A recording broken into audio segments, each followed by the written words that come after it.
A e ke ndalur ndonjëherë për të menduar? Pse ne shqiptarët, kudo që të jemi, në Kosovë, Shqipëri, Maqedoni, Malë të Zi, apo Mërgat, nuk harrojmë kur prej nga vim?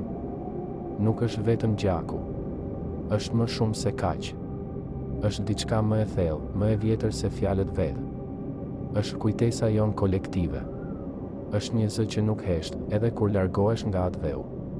Është një ndjesi që të ndjek në çdo vend, në çdo kohë. Është fryma. Është trashëgimia. Është qëndresa që s'mund të shuhet edhe pas shumë breznish. Kjo është arsyeja pse nuk harrojmë. Kjo është arsyeja pse gjithmonë e dim kush jemi. Ne jemi pasardhës të një prej popujve më të lashtë të Europës, ilirëve. Ata ishin luftëtar, udhëheqës, artizan dhe mbrojtës të tokës së tyre. Emra si Teuta, Agroni, Gen nuk janë thjesht figura të largëta historike, janë pjesë e ADN-s son kulturore. Në çdo gur të kësaj toke, në çdo mal e lumenj, ndihen gjurmët e tyre. Gjua shqipe, unike dhe e pasvendësueshme, është dëshmi e gjallë e vazhdimësisë son. Një gjuhë që ka mbijetuar shekuj pushtimesh, ndalimesh, përçmimesh.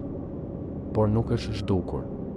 Sepse nuk është vetëm mjet komunikimi, është simbol identiteti. Ne nuk filluam dje. Kemi qenë këtu gjithmonë. Dhe kjo na bën të pathyeshëm. Historia e shqiptarëve është një histori qëndrese. Nuk ka qenë rrugë e lehtë. Shekuj pushtimesh, coptimesh, dhune dhe mohimi të identitetit. Por në çdo epokë ka pasur njerëz që nuk janë përkulur. Skënderbeu nuk ishte thjesht një luftëtar. Ai ishte një simbol i lirisë, një zë që u bë frymë për një popull të tërë. Një figurë që edhe sot frymëzon. Ismail Qemali, me ngritjen e flamurit në Vlorë, nuk shpalli vetëm një shtet, por një amanet. Një dëshirë për të jetuar si shqiptar në vendin ton, me emrin ton, me gjuhën ton. Dhe çdo brez pas tyre e ka trashëguar këtë frymë. Jo me fjalë, por me qëndrim. Me veprim.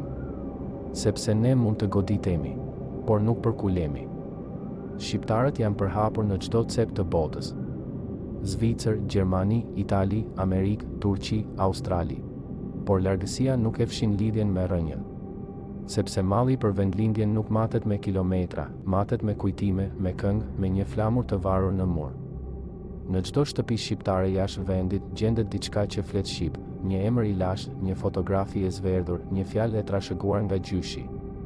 Në një botë që ndryshon çdo ditë, ne mbajmë gjallë diçka të pandryshueshme, kujtimin se kush jemi dhe nga vim. Sepse nuk jemi vetëm mërgimtar. Jemi ambasador të kulturës son. Dhe në çdo fëmijë që lind jashtë, rënjët nuk harrohen, vetëm rriten në tokë të re. Ne nuk harrojmë, sepse kemi sakrifikuar shumë për të qenë ata që jemi. Në çdo brez, dikush është përndjekur për gjuhën që fliste, për emrin që mbante, për flamurin që valviste me krenari.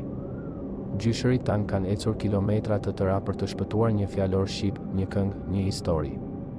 Ne nuk harrojmë sepse kemi mbijetuar, jo thjesht fizikisht, por shpirtërisht, me kujtesë, me krenari. Çdo emër shqiptar, çdo varg poezie, çdo këngë popullore, është dëshmi që i kemi thënë jo harresës. Kemi një amanet, ta ruajmë atë që na u la me mund, dhimbje dhe dashuri.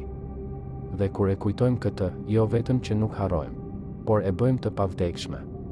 Kjo është vetëm një pjesë e historisë son. Një pikë uji nga deti i madh i rënjëve, kujtimeve dhe krenarisë shqiptare. Nëse edhe ti ndjen këtë frymë, atë që na bën të kthejmë kokën kur dëgjojmë një emër shqiptar, atë që na drithëron kur valvitet flamuri ynë, atëherë kjo është edhe historia jote. Në këtë kanal do të udhëtojmë së bashku, nga ilirët te rilindja, nga heronjtë e heshtur, te kultura që jeton çdo ditë. Abonohu në Fryma Shqiptare dhe bëhu pjesë e këtij udhëtimi përmes shpirtit të një populli që nuk harroi kur prej nga vinte. Shkruaj në komente nga cila trev je dhe ku jeton sot. Le të mbledhim zërat e diasporës shqiptare nga mbar bota. Sepse fryma nuk shuhet. Ajo trashëgohet.